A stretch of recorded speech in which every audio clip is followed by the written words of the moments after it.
All right. Next, crews installed red curtains now on the balcony of St. Peter's Basilica at the Vatican today, ahead of the conclave, which begins Wednesday. Now, when the official voting begins for a new pope, the person who is selected will appear on the balcony and give his first blessing as the leader of the Roman Catholic Church.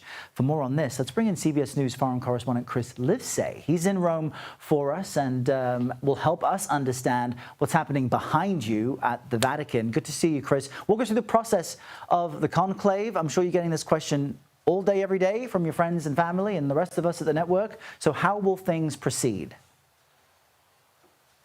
Well, prepare yourself for seeing a lot of red, Errol. Lots and lots of cardinals, 133 cardinal electors to be exact from around the world, here in Rome to choose who will lead the 1.4 billion Catholics around the world. So starting Wednesday is when these votes start to happen. You've heard of the smoke before, the holy smoke as it's often referred to. I'll break it down for you a little bit because it's color-coded.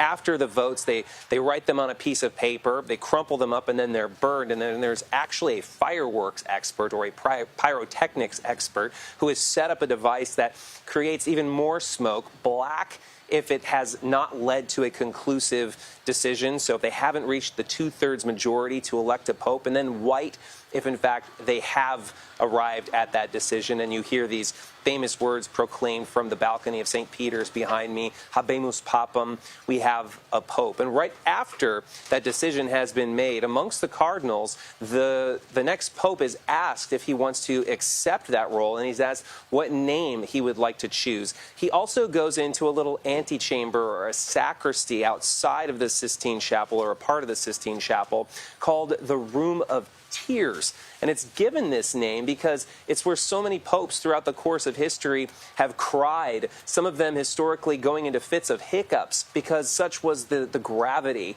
of the fate that had just befallen them. So it's really quite a dramatic scene, as you can imagine, Errol.